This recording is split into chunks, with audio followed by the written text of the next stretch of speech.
I cannot talk for too long because I have a lot of footage to show you. Thanks a lot for being here, and thanks to the ITF for the invitation. So I'm the producer, co-director, and composer of the film, The Frankenstein Complex. You're going to see part of it. I'm directing the film with Gilles Ponceau. I made the Ray Harryhausen documentary, Ray Harryhausen Special Effects Titan, 2 years ago with him.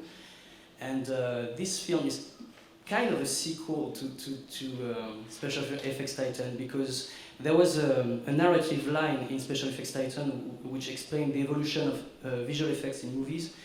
And while I was presenting the documentary in multiple studios in the States, I started to film things.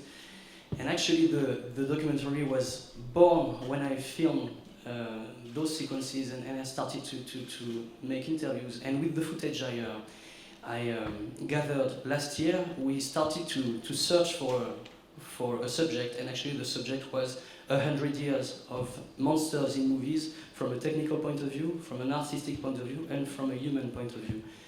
So it's quite an ambitious task. It's going to be between 90 minutes and 2 hours, and it goes from Méliès to the next Avatar movies. You're going to see a very long sequence which goes from Terminator to Men in Black, with a very long sequence about the big change of Jurassic Park. This is exactly the middle of the film, and actually the photo used for the program of the ITF was from American Werewolf in London, so we added a small sequence in the beginning, an anecdote from Joe Dante and John Landis, which will be in the film, to make, to pay homage to that photo we took at Rick Baker's studio. So you're going to see a lot of stars in this film, and we were lucky enough to have them: Rick Baker, Dennis Muren, Phil Tippett, Joe Dante, John Landis, Michael Izalde, a lot of people. And the final version of the film will have even more people. I cannot tell you, but we have big names coming up. And so it will be released in 2015 with a limited theatrical release, and then TV and DVD Blu-rays. What else can I tell you? I think it's enough. I hope you like it. Please don't film the footage. Please consider that we are still working on it, so color grading and sound mixing is not done yet. And sorry for the voice, I lost it a few days ago. and enjoy, and if you want to talk, I'll be around all day long. So thanks a lot.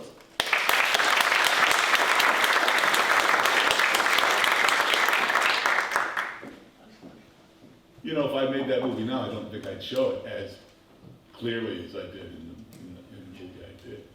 We made the same mistake.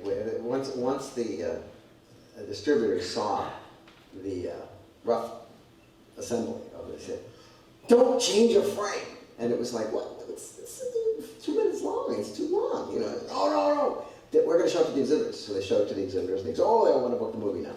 And it's like, you can't change it. And it's like, this is too long. She's standing there. This woman has got a werewolf changing in front of her. She doesn't run away.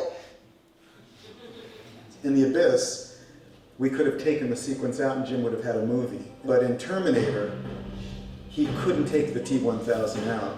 It obviously was a main character in the movie.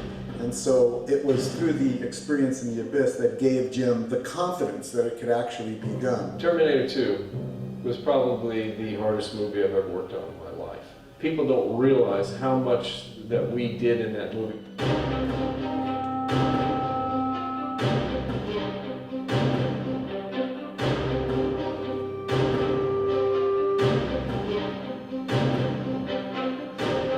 One of the most famous shots in that movie that I'm so proud of is when the T-1000 is frozen and he blows apart.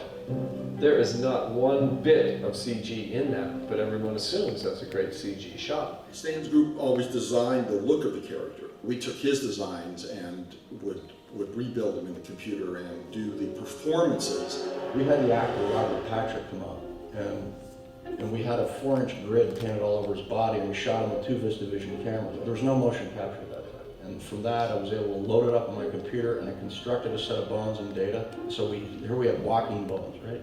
So it was my job then to actually build the physical data of Robert Patrick. I had a backup plan for practically every shot that wouldn't work. when the T-1000 had a spear in him and he was going to like pull it out of his body. We built an actual prop, and we were going to put a gelatin in the prop and actually put this pipe through it and do a close-up and pull it out through the gelatin. And it, you know, it wasn't looking right. And I started thinking, like, wait a minute, you know, we did in Willow, we did morphing.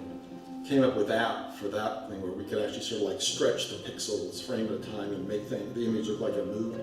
And we could do that same shot that way. In Terminator 2, you see it, the effects are part of the character, you know, they're part of what you're specifically responding to. They're not, you know, a world beyond imagining. They're not, you know, you're not being blown away by the entire screen. You're being blown away by that element of the story that's being done incredibly well. We were sort of seen as this sort of funny little faction at ILM at that time because George Lucas had spent a tremendous amount of money on computer graphics, and then he just washed his hands of it. And he was looking, and he sold the company for $8 million to Steve Jobs. After we sold Pixar, we came up at ILM with our own computer graphics division. And once we had control of the computer graphics division, that's when we really took off into the Abyss and T2 and Jurassic Park. Jurassic Park was a film that really sort of changed the way what people thought they could do with movies. Dennis Muren took us all out to lunch one day, and he said, Steven Spielberg has this movie, and it's going to be stop motion, go motion, Tippett Studio. Phil is going to do all the work, and we're going to add motion to it.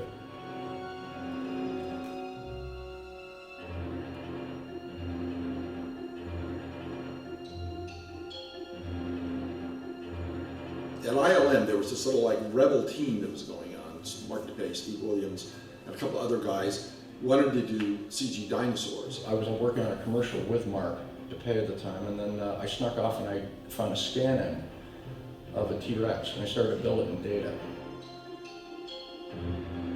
A couple of tests that were done. There was a test of a Tyrannosaurus that they built on quietly and secretly, and we did a test with a lot of gallimimuses running along also.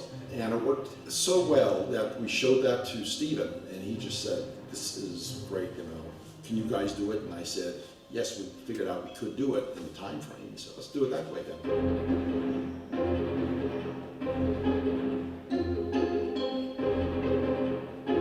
So we went ahead and that changed it. Phil said, you know, hey, I'm extinct. Yeah, at that particular time, it was, you know, not a surprise, but I was shocked. You can imagine having both of those, you know, kind of, you know, thoughts and emotions going on. It was a little bit of a limbo land in that, you know, my whole world just kind of disappeared. Everything that I was interested in, that had mainly to do with actually, you know, hands-on, you know, making things and figuring out how they should work, was now all done magically in a black box, and I had no relationship to that. And so, you know, I felt very alienated. You know, it was like there's a new world, and I don't particularly care to participate in that. And I hadn't put it all together. I got very depressed, and I got very sick. I was emotionally devastated when this whole thing happened. You know, when I got pneumonia. I was told to go to bed for 2 weeks. It was just like, oh well, you know, now what am I? I didn't mean it. Now what am I going to do? And it was pretty much between like Dennis and my wife Jules trying to figure out a way of keeping us engaged. You know, needed him to be on the show because he knew more about dinosaurs than anybody and knew about filmmaking and storytelling that was critical to this. And I needed their stop motion animators, Tom Salomon and Randy Dutra, to be able to do animation in case our guys couldn't quite do it. We came up with the idea of building a dinosaur model that had encoders on it that you could animate stop motion and feed those motion into the computer. And that's what Phil's group did. This thing is a stop motion armature that was engineered by Craig Hayes and built by Tom Salomon. It's basically a series of hinges that have these little potentiometers on them. So whenever you move this thing, it sends an electrical signal of that axis down this umbilical, and that plugs into a thing, that plugs into a thing, that plugs into a thing, that plugs into a monitor. so when you move the Tyrannosaurus head, the wireframe on the screen moves as well. So we would get, and there was a satellite, or a big satellite dish, right, that would basically project microwave images to ILM, and we would get this data. Remember that, how crazy that was?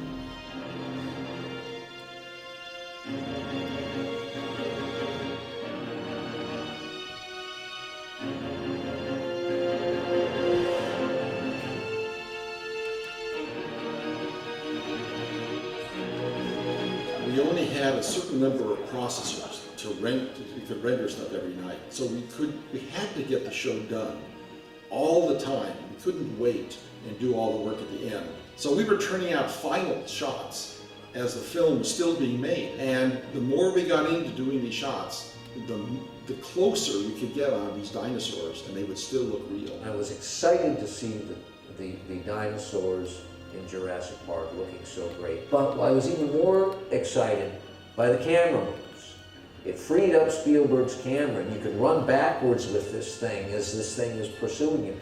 You suddenly were not restricted to the lockdown camera of the old photochemical days. Before that, when you would superimpose, even, Ray Harryhausen, very often it looked like the monster was like in front of the actors were going, ah, like this, but they're, it just didn't have the real, or it'd have a blue line around it, or Jurassic Park was the first time I saw that the creatures were in the picture in a way that was new. And in the ring.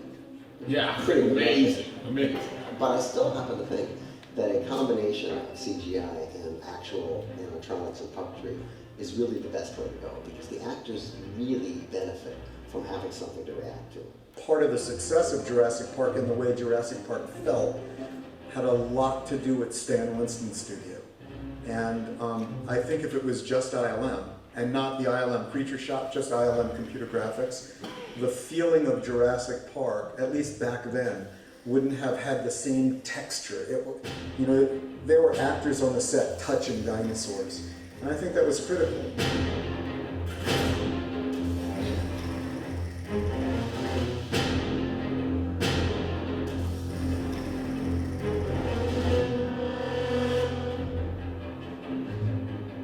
Making the full-size Rex was a bit like building the Statue of Liberty. I don't remember how much clay went on top of that. I mean, tons of clay. I think Steven Spielberg had faith in Stan and all of us to do that because of the work we'd done in Aliens. The Queen Alien was big. T-Rex was much bigger, 36 feet long, stood 18 feet tall. Had to actually raise the roof in the studio to make room for that T-Rex. It's all for you, Steven. I feel bad for actors. It's all green screens these days, especially even sets. Now they're just building the floor of the set, and where's the fun in that? Well, that's right. You change as an actor. Yeah. How do you get into the environment, into the character, if you just got a lot of green around you? That's right. You go onto a set and you see it, and the smoke is being pumped in, and there's a creature, and no acting required. I remember being on Jurassic Park sets with my father. Those are the earliest memories of my life, were seeing these characters come to life. My greatest experience was with the dinosaurs, the T-Rex on Jurassic Park.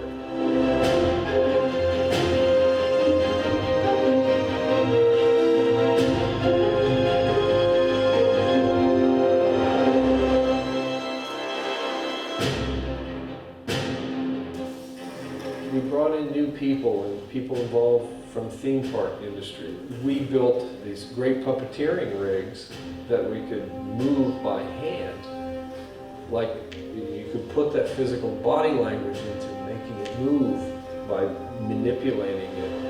When they first fired it up at Warner Brothers and it was alive and looking at me and following me, it was like,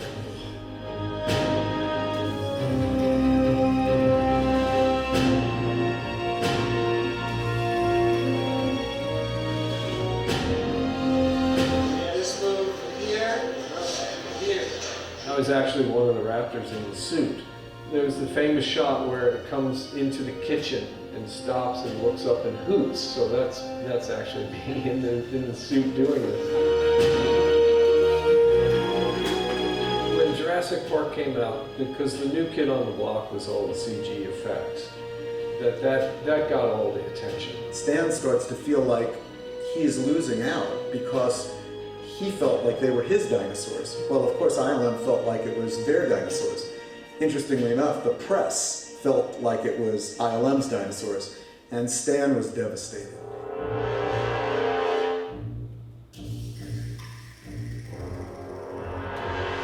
Digital revolution in film was very quick. It was a very quick one and very complete. Everybody went over to it as quickly as they could afford to do it.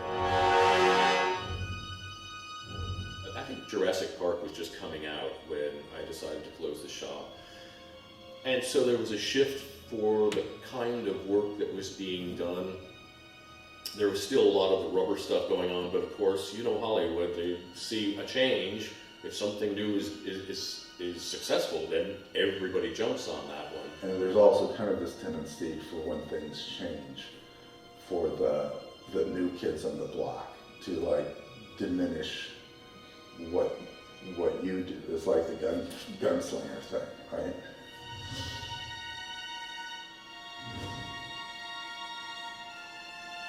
By opening the digital revolution and opening those floodgates, that meant that movies that people couldn't figure out how to do 5 years ago were now getting made. Now, I'm an old school guy and I'm a purist, and if anybody touches 2001, I will fucking kill them. If anybody touches Jaws, I would kill them. If anybody went back to those movies and said, oh, now we have the technology and we could probably fix the shark and make the shark look like a real shark. No. However, utilizing that tool created a boom in the genre filmmaking in the late 90s.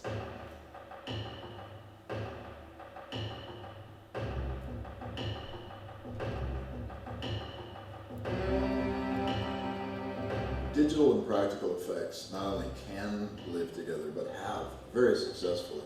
I think that Jurassic Park and Starship Troopers are the two classic examples of where the techniques are used to their strengths. If we're called upon in Starship Troopers, for instance, to create an army of 100,000 bugs climbing over the landscape in an attack, we're not going to say that we can do that. But if you want to have a bug that is going to be used in close-up and is going to, in a tactile way, be touched, you can get so much value out of those shots.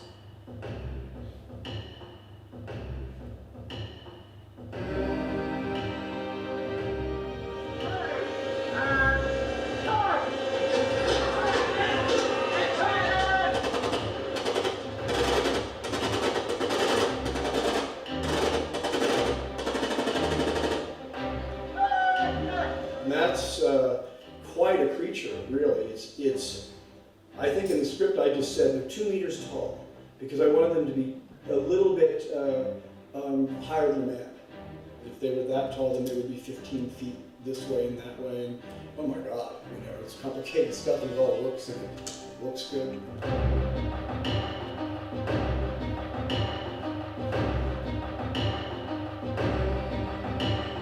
Practical effects tend to have a rough edge on them somewhere, especially if you're talking about creature work, because you're talking about something that has a lot of operators, got a lot of stuff going on inside of it. So you'll get that magic moment and then a tentacle will click. 1, 2, 3, 4, 5, 6, 7.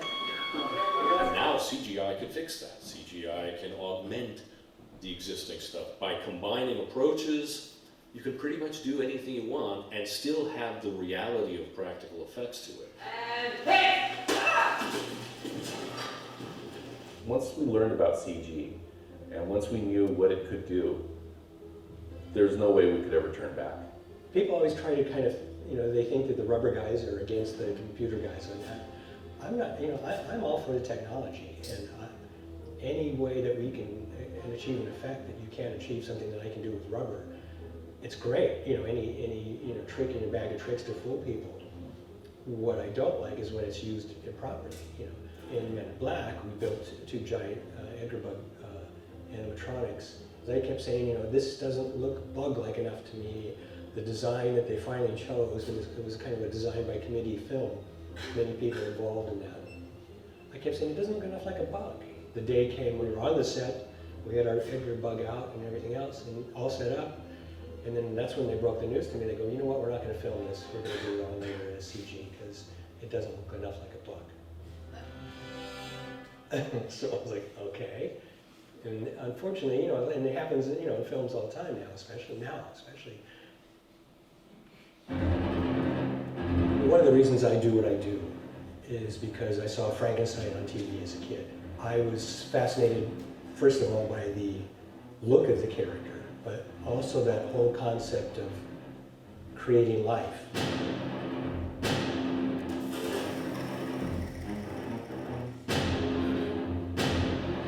Well, the best monsters on the big screen are the ones that you know, convince the audience that there's something real going on, and also the ones that have a neurosis of personality or something that the audience can relate to. The suspension of disbelief. Do you believe it or not? We really consider ourselves as character designers, and we bring those characters to life through whatever technique is best suited for the production company. That's what we do. We bring character to these things.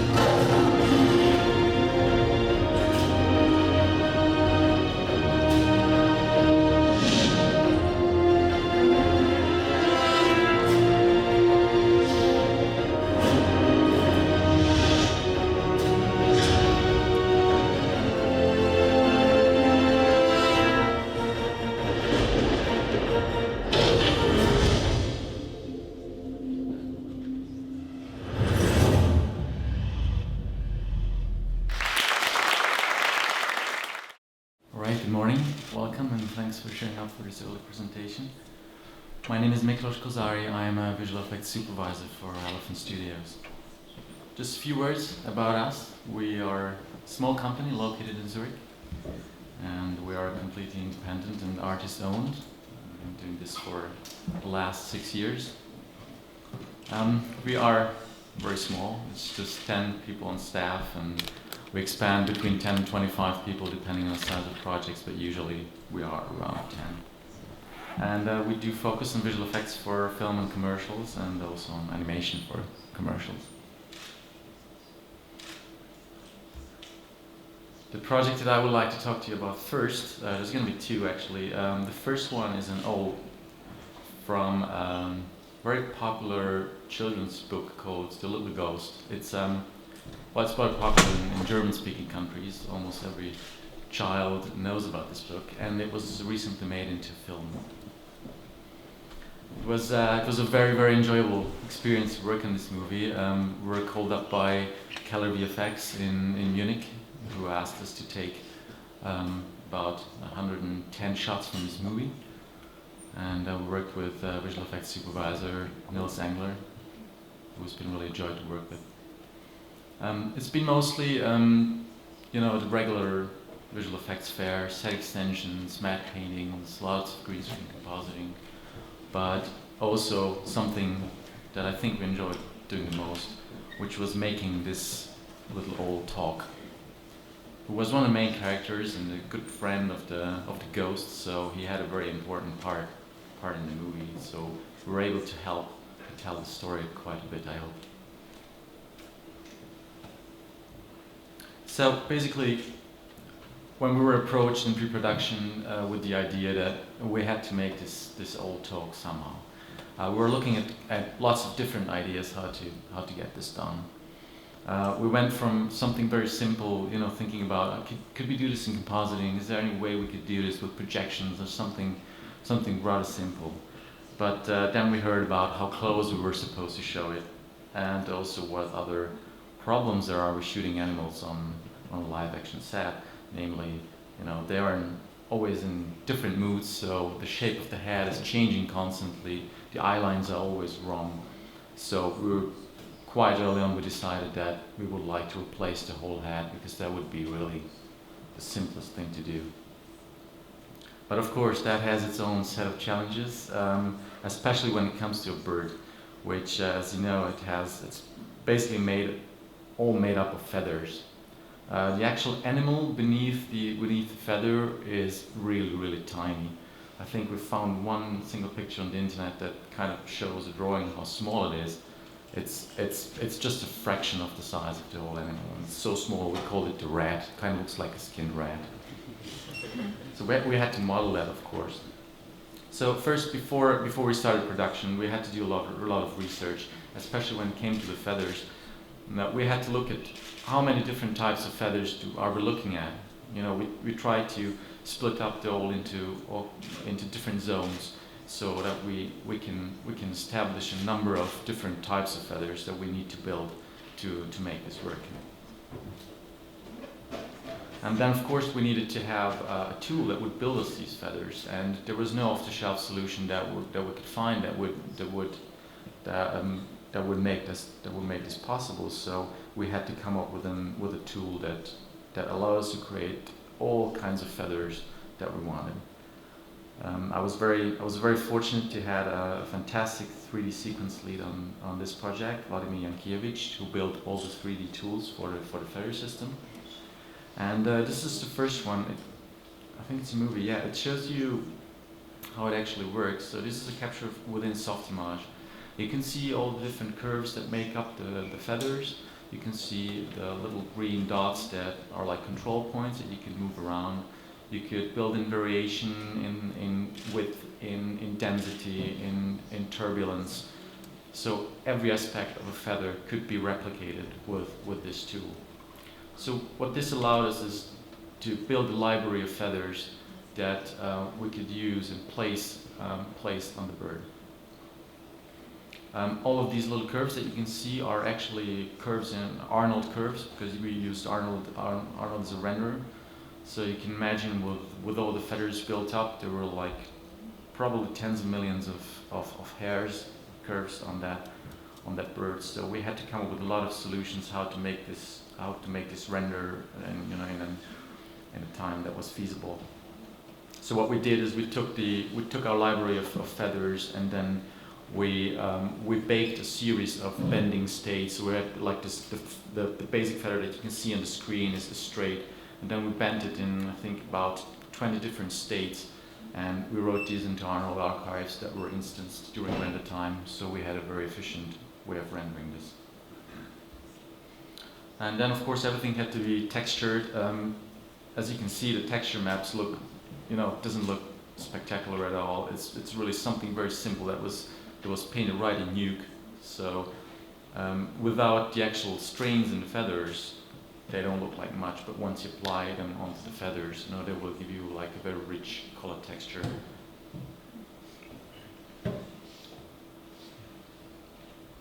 And then, of course, the feathers had to be placed, which needed another tool because that wasn't available either.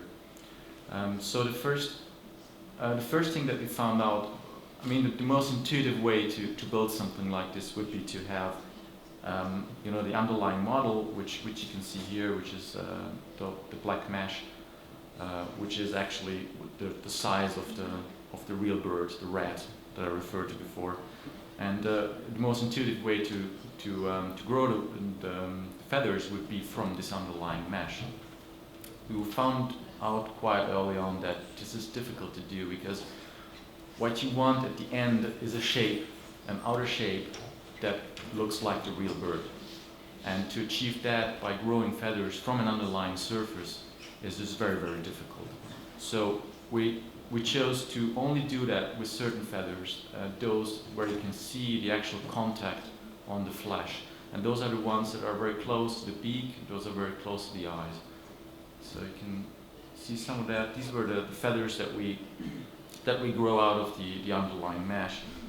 But then there is this is an intermediate layer of fur, because it's not just feathers on a bird like this, there is a lot of like small fur pieces that are between the feathers. And then there is like the hero feather layer, so to speak.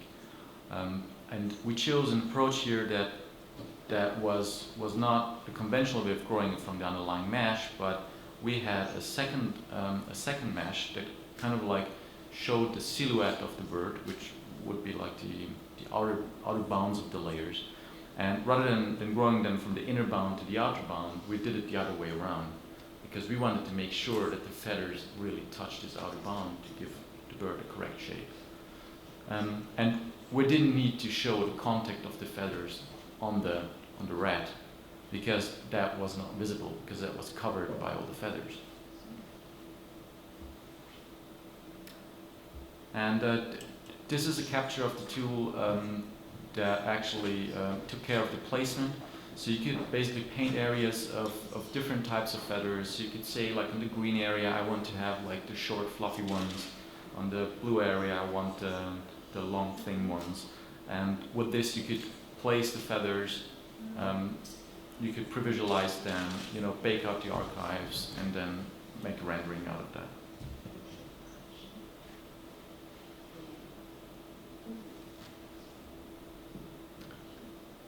Okay, so this is, of course, this isn't like a waterfall process, so we're not going from, we wait until all the feather system has been finalized and we go to animation. All these things have to run in parallel. It's just a huge time constraint on everything.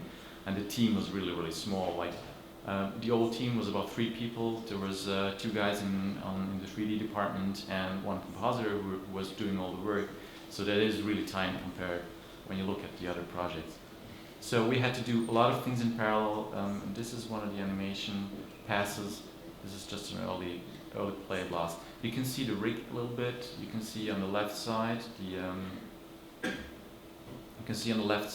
controls that the animators have: your eyebrow up, down, you know, smiles, stickiness, etc. Plus, you had the little yellow boxes, which were like additional controls for deforming the surface on certain points to match the shape of the live action bird a little bit better.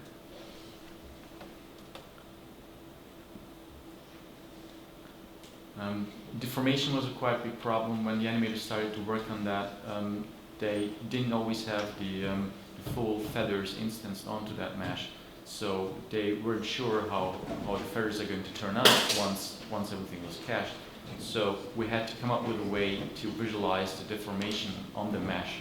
So if there are any areas where there is where it's strongly deformed, that's probably going to give you problems once the feathers have been put on there, because once you start to squash the mesh, the feathers will pop around like in a way that's probably not meant to be.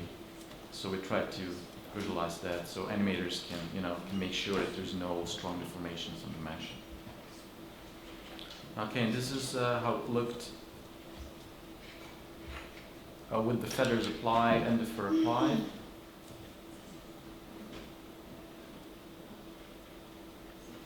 And once that was done and cached, we were able to go into shading.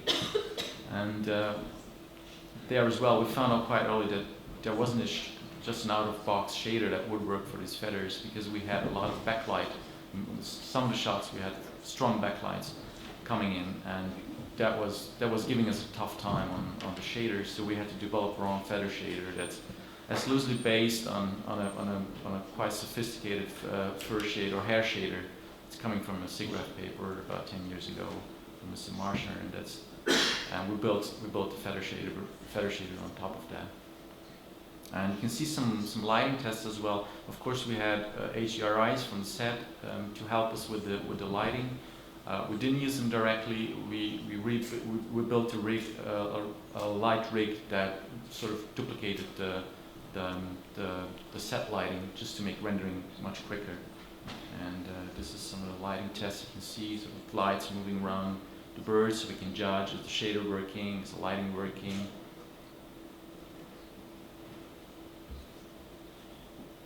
And this is a little breakdown that shows you the compositing process, because that was one of the difficult tasks as well. Is once you had the CG bird, how do you put it on the live action footage? Because there's always a seam. So you had to come up with ways to make that seam go away, and that was quite challenging actually. So the first step, this is the plate.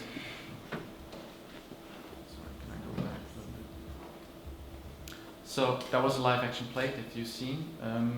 As you can see, the bird was looking into whatever direction he wanted to look. There was numerous efforts to get his eye line correct on the set. None of them worked. They had like live chickens and everything, and it just didn't work.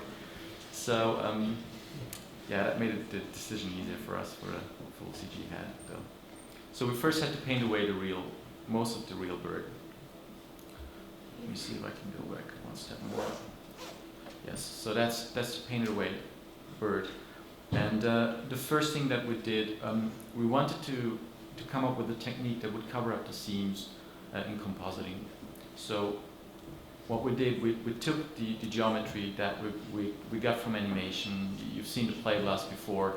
The geometry covers pretty much his whole body. So we took that geometry into Nuke with an alembic cache. And what we did, we took portions of the live action plate and we projected it back onto that geometry. And this makes up his neck area, which is supposed to cover up the CGC. So let me see if I can let it play. So this is the CG head as it came from rendering. You can see the colors are a little bit off, and there is a couple of parts missing. And that went into compositing and lots of color grading. And the last step that you've seen is another layer of projections that we added on top, again to cover up the CGC a little bit more. So I think that helped tremendously, because I think that's one of the biggest challenges, just trying to bring them together, the CG head and the actual body. And there's small details added in. There's little fluffy feathers that are being blown in the wind.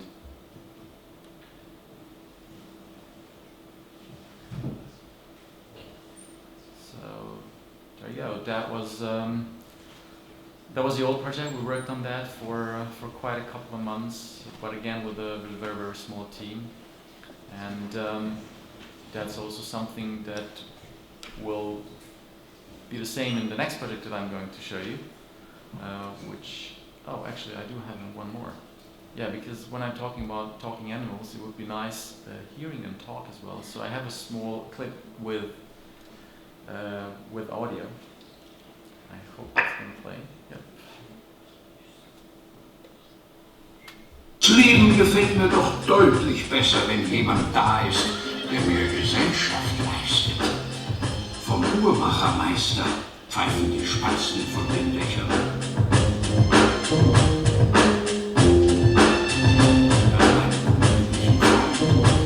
Ich hoffe, ich sehe ihn bald.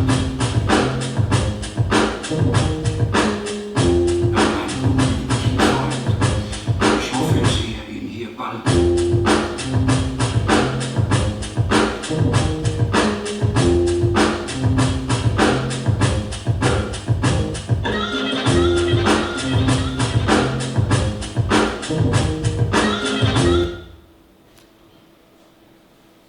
So there you go. Again, it was a very enjoyable project, and it's not something that comes across a Swiss visual effects company too many times. This was a Swiss-German co-production, so we were very fortunate to have worked on that. The next project that I'm going to show you, and I probably don't have much time left for it, is a commercial project that we did about half a year ago, almost a year ago. This involved another talking animal. This time it was an ape. The client have seen the little ghost, and they figured if we can do an owl, we can do an ape. Of course, that is like a completely different set of challenges. But again, we chose a very similar approach. We wanted to go with a full head replacement, because that seemed to be like the easiest thing to do, because first thing was, let's just replace the muzzle of the ape, but there's so many hairs and so much interaction within the muscles and within the face that would have been very difficult. But this one was even more time constrained. I think we had like four to 6 weeks for this, and again with a team of 3 people. So there was absolutely no R&D phase where we could like develop what is considered to be state-of-the-art, like some sort of muscle system to do that. So we had to go with like a very traditional approach to do this. You can see the model and the rig. We took a lot of photos on the set, of course. It's been modeled after all the references and rigged with all the controls that animators would need. You can see some of the blend shapes here. This is about 1/5 of the blend shapes that we created You can see his mouth being moving around, his eyebrows, different expressions. All these were available to the animators. What I forgot to mention, actually, this project was supervised by my friend Stefan Schweitzer, who was supposed to be here with me today, but he is on final delivery for another project, so it was either him or me. So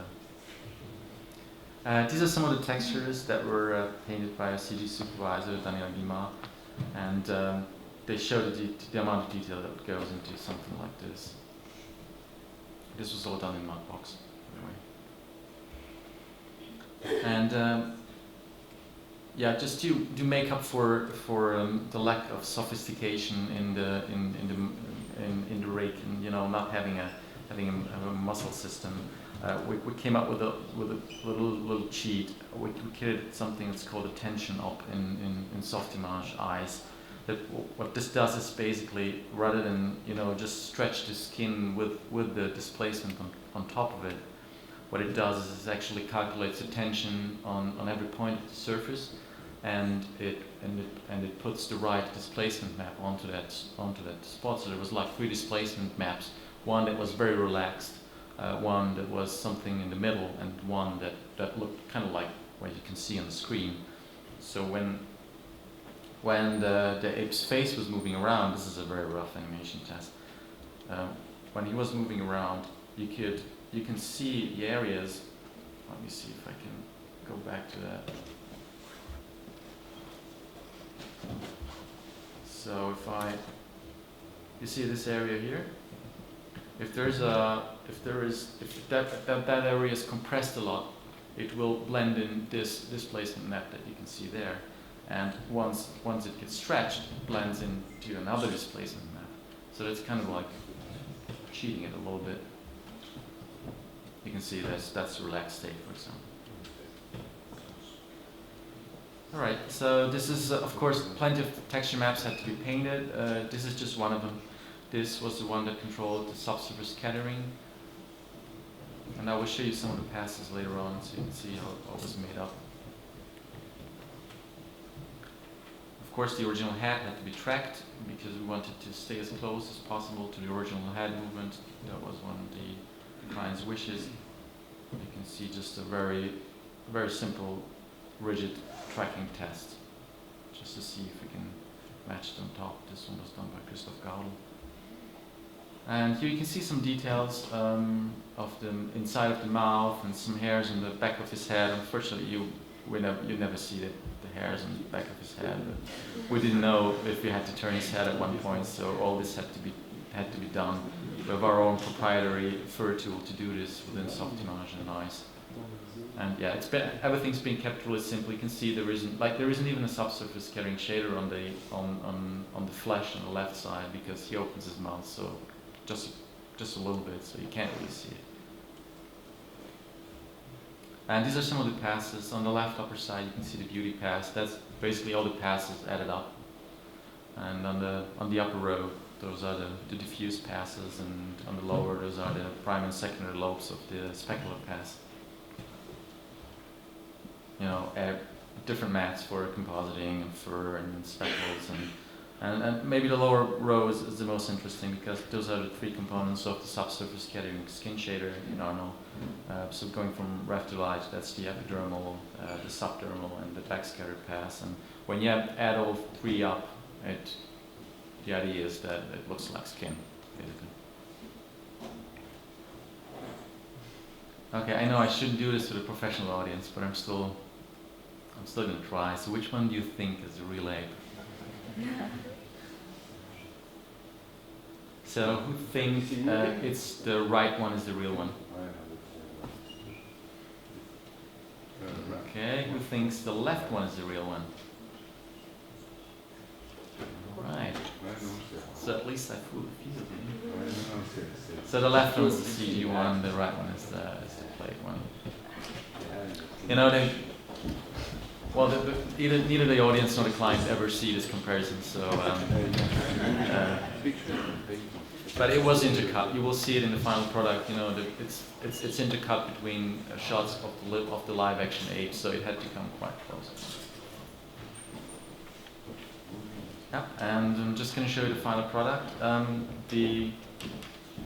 Except 2 shots, they're all live action apes, so it's not a full CG ape. It's really just a head replacement, and only when he's talking, it's going to be a real one.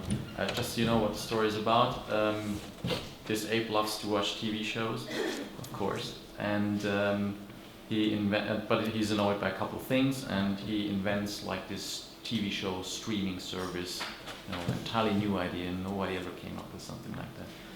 And yeah, he just says a couple sentences. So, and he's talking German with a fake American accent. So I'm very sorry for all our American friends to show you that, but without sound, this really doesn't make any sense. So I'm just gonna play.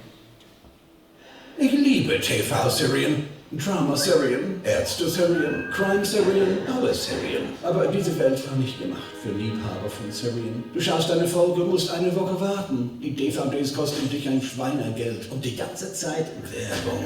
Darum habe ich Teleboy-Serien erfunden. Du kannst deine Lieblingsserien schauen, so viele Folgen wie du willst, wann immer du willst. 14,90 Franken im Monat. Jetzt kostenlos testen. Affengeil.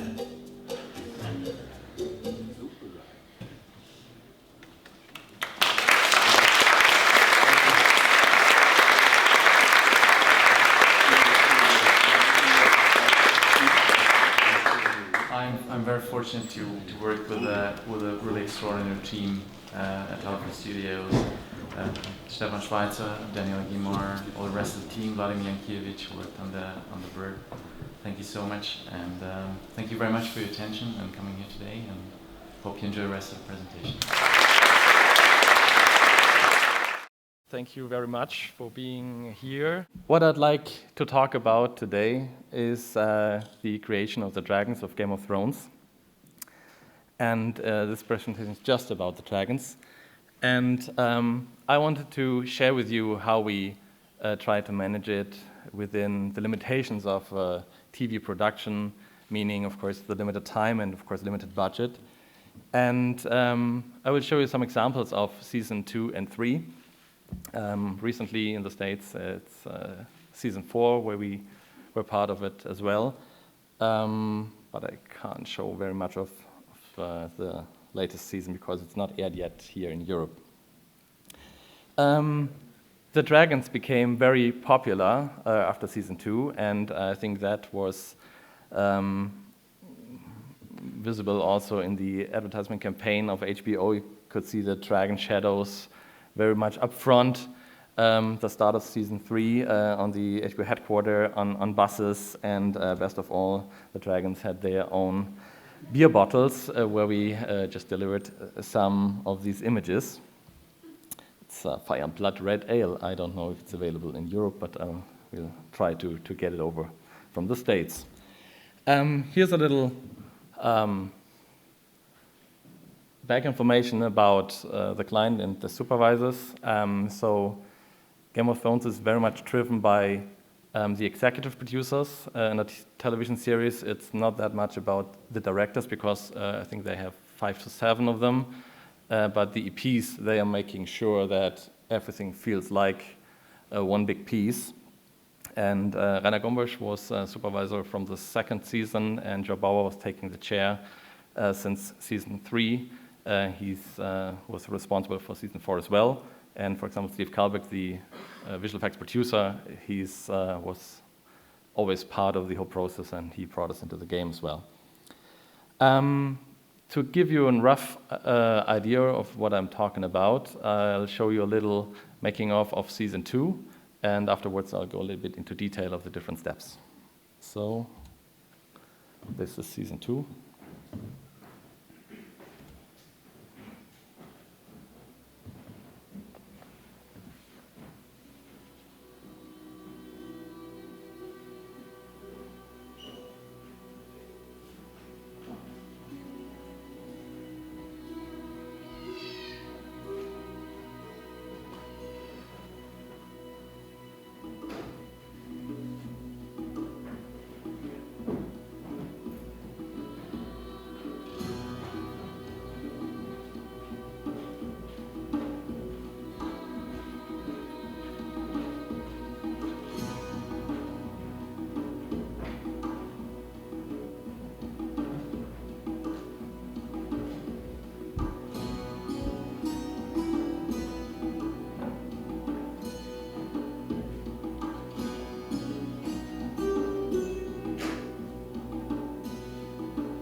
Thank you very much. So why do we see so little character work on television series?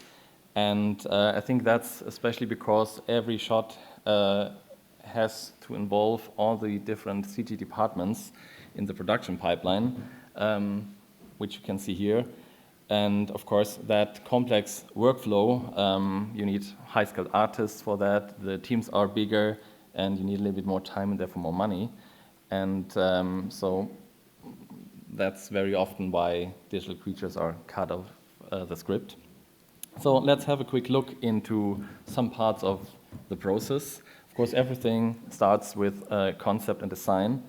As you all know, the dragons had their first appearance at the final episode of the first season.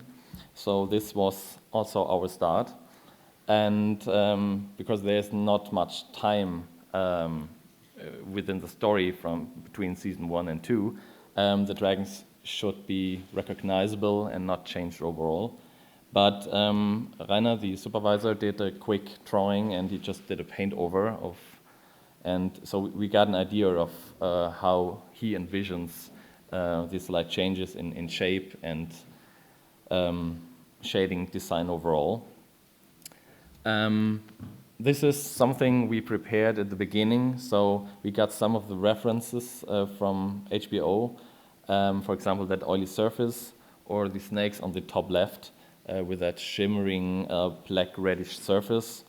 And what we tried to do is to find real life animals, and I was very lucky to find this little alligator, which I always imagined they're all kind of greenish, but he had nearly the same color and texture and surface HBO was looking for.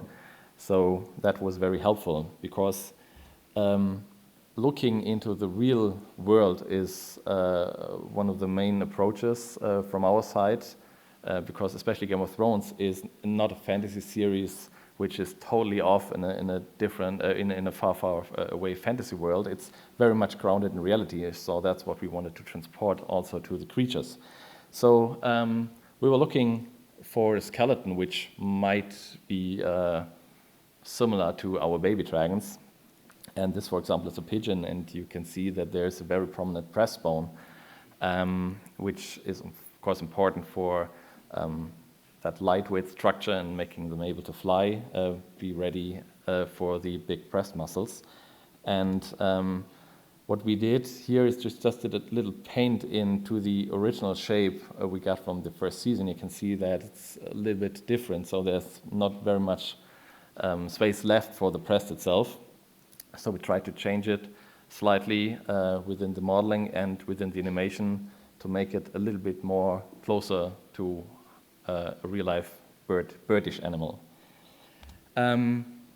Here's a turntable of the ZBrush file, which was done by Dan Catcher in LA, very close together with the supervisor. And this is always the base and the start for us. So it's not done anymore in clay sculptures, it's directly done in the computer. And you can see the sculpting is not just the outside, we also had to deal with the mouth interior, which will be featured a lot the older the dragons get. And this resulted in the turntable of Drogon, which was also used for the HBO approval. And from the hero model, we did the color variations, the green one and the cream one. You can see it's not a big change overall.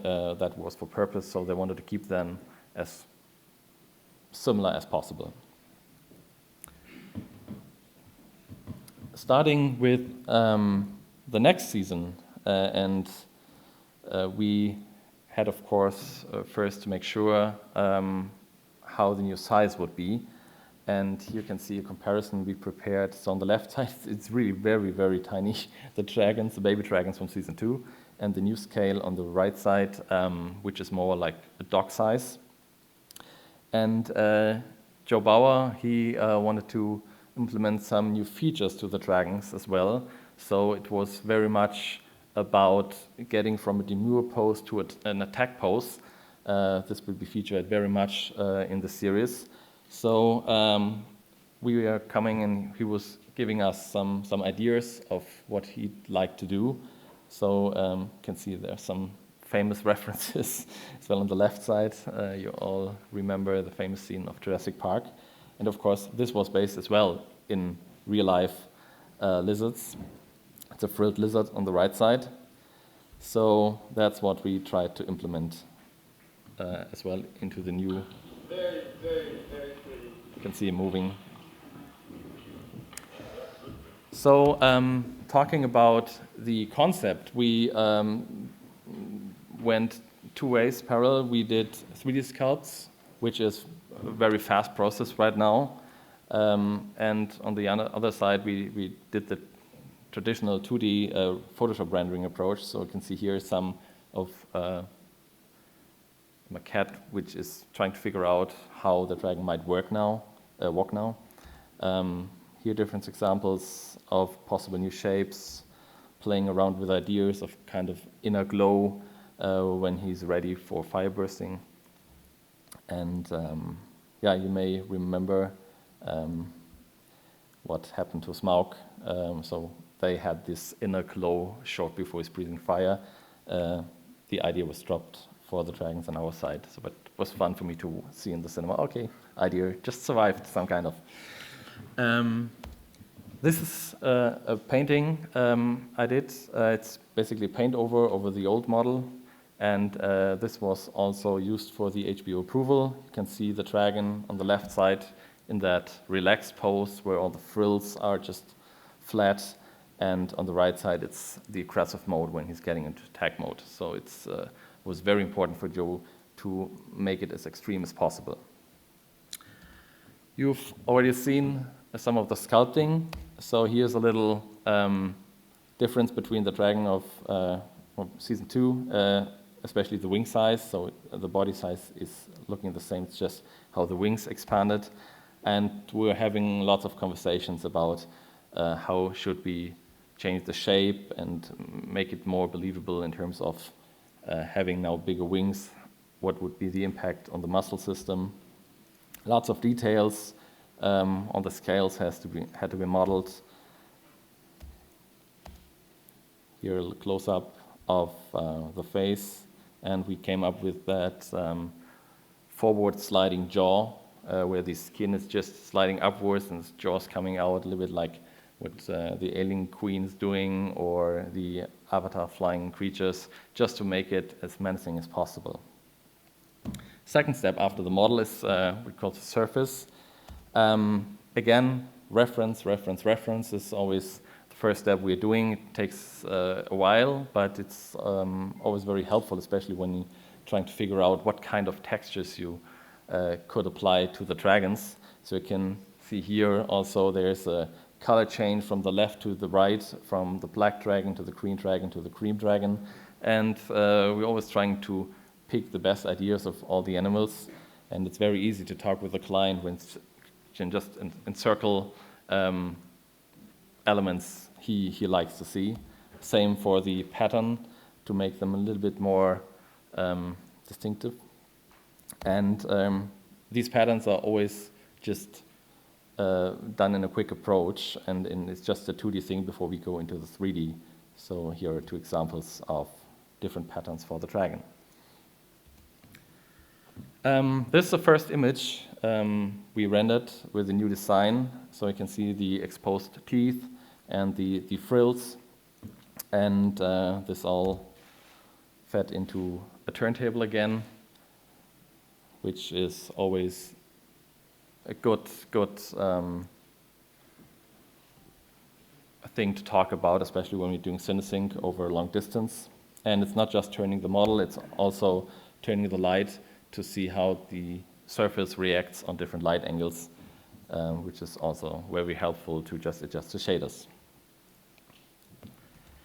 Rigging. Rigging is part of the inner bone structure and make it animatable and preparing it for the fun part. So starting with season 2 and just having that skeleton of the pigeon, I was trying to find kind of an reference how really the muscles or how the bone structure is working on the animal. So how does the wing really folds? And yeah, it was a little bit hard to find a bird or dead animal, and the best one I could find is this one. So I went to the supermarket and bought a dead chicken, which it is a bird, maybe not the best one to fly, but same structure. And I forced the animators and riggers to gather around the kitchen table, and everyone had to just play with it and to feel what where the limitations are and what the bone structure can really do. At the beginning, it was a little bit, they didn't want to do it, but after a while it became a game and everyone wanted to just play with it, and it was very important, I think. And beside the possible motions and restrictions, it was also helpful, of course, how backscattering concerning the skin could look like. And on the right side, we just cut the skin in half, so we could really see on the one side, on the left side, how the outside of the skin is moving, and on the right side, how the muscles within are moving. So here's a little, you've seen it already, the rig in motion. So that's what we used for the secondary. So of course, we whatever we can take off the shoulders from the animators, like making sure that the tail is always on the ground, the wing fingers are not intersecting with the ground. This can be done with the computer, and meanwhile it's quite fast. So this is all secondaries which comes after the original animation. Effects is a big part, and effects is not only explosions and dust and debris. On the creature side, it's a lot about skin, for example. We've already heard.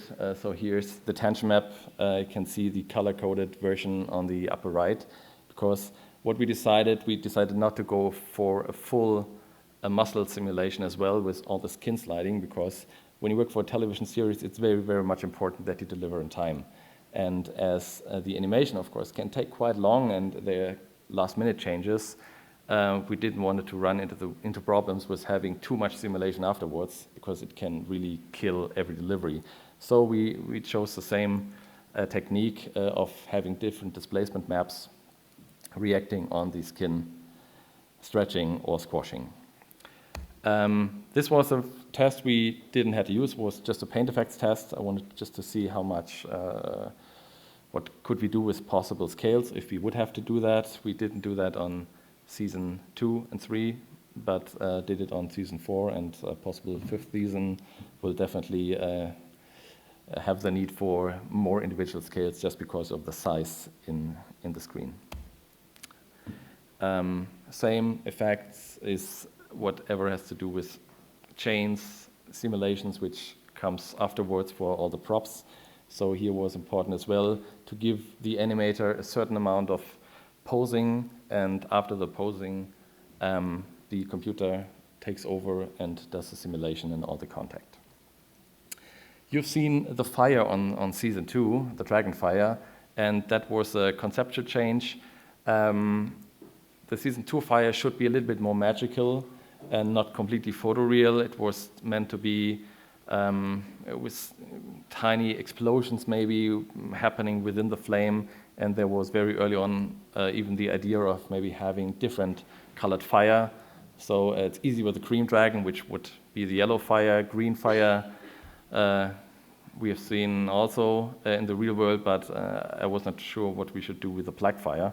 So I was happy that we changed it to a more realistic approach on the next season, where I have an example here. So this is a shot where the evil guy got burned. So you can see here the actor mimicking to get burned. And here is a real tough guy.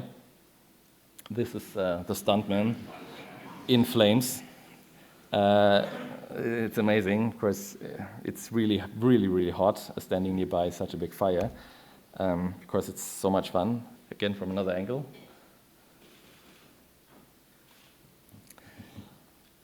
And what we did here, so we combined the two plates, and you can see the animation of the dragon. We had to extend the plate as well to make a little bit more room for the dragon on the left side.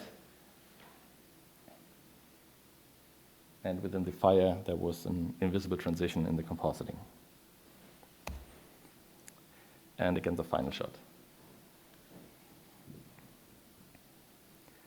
So FX can be real still and don't have to be done completely in the computer.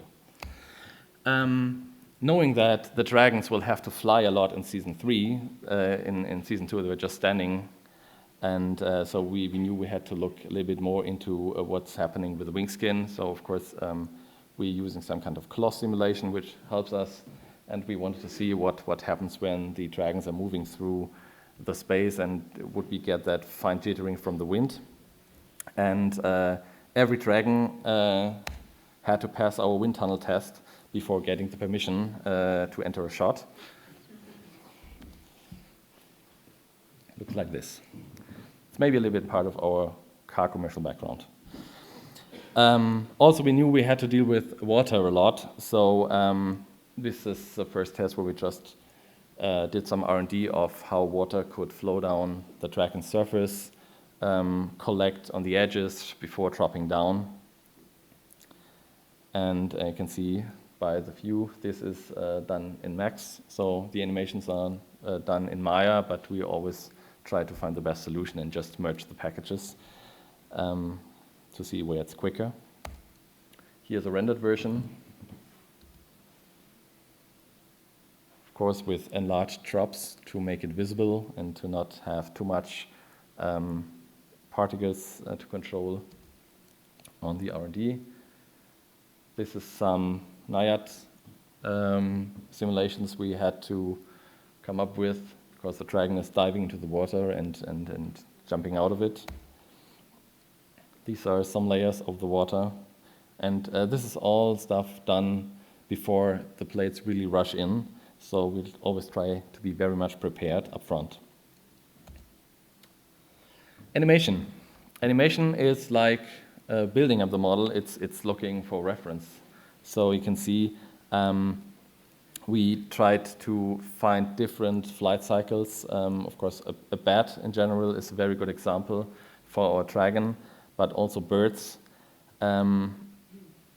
Eagles, for example, when we have glidings, or bats, especially for the flapping motions, were used. And that pelican diving into the water was a very good reference for that one particular shot with the water simulation. Difficult was that we had to deliver a trailer shot very early on, and the model was not finished yet. And this is always tricky, and the good thing was that we just see the dragon from the backside because we were not ready with the face yet. And that was a very complicated shot, which was nearly full CG at the end, because we had to do some kind of roller coaster ride along a ship. You can see here is a gray shaded version of it.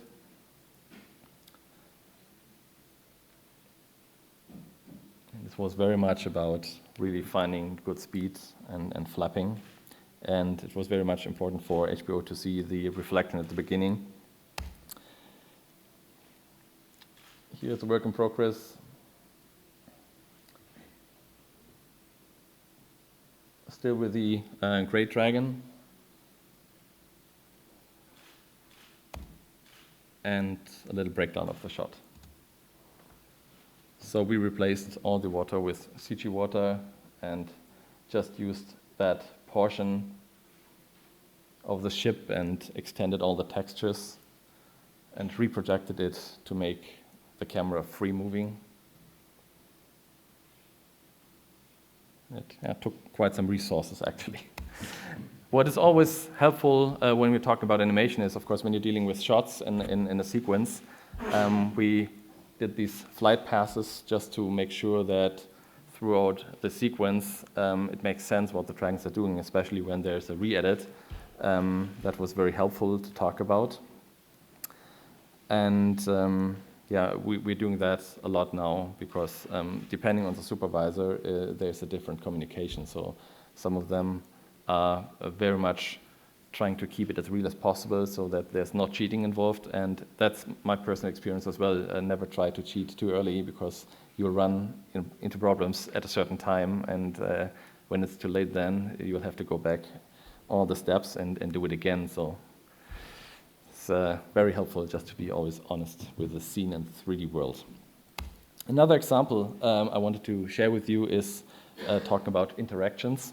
So this is a shot which was very tricky because we had that tent, and after bringing in the dragons, we figured out that with a full wingspan, it's not very much room left in that tent. So we had to be very precise with what the dragons are doing to make them fly, and doing that very quick fight in mid-air, not chopping the guy's head off. So again, we really had a 3D representation of the room and made sure that there are no intersections overall happening. As you can see, we zoomed in a little bit because there was a guy standing on the left side, on the right side, who's not really acting and not reacting on what the dragons are doing, and that killed a little bit of the shot, so it was a little zoom in. Another shot, you can see how it was shot. So we have that bowl, which was just snapped by a little string and pulled by that string, and we tried to match our animation to that. You can see here first blade blast.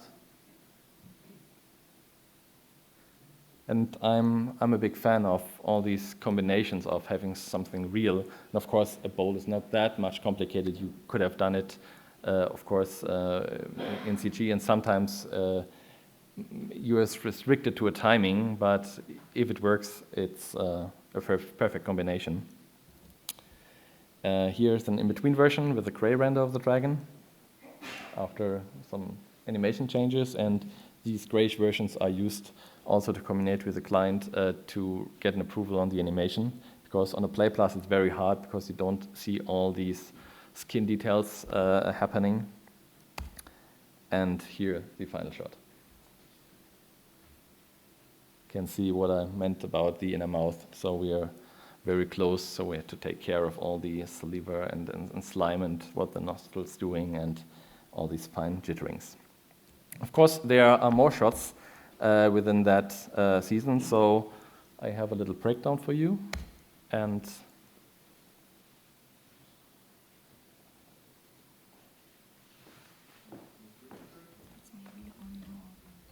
thank you. Technique. I'm not used to that. Computer's strange.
Thank you. To finish the presentation, I wanted to at least share with you some of the images of the latest season, season 4, how the dragons are looking right now.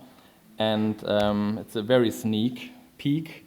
So there's one image here I can show because it was printed in the NIFFF as well. And you can see they're much bigger now. And so we always have to start again and cannot just scale up the dragon model we had before. And to have at least a little bit of a moving image, a piece of the latest trailer. So you have to look carefully because it's a very quick thing.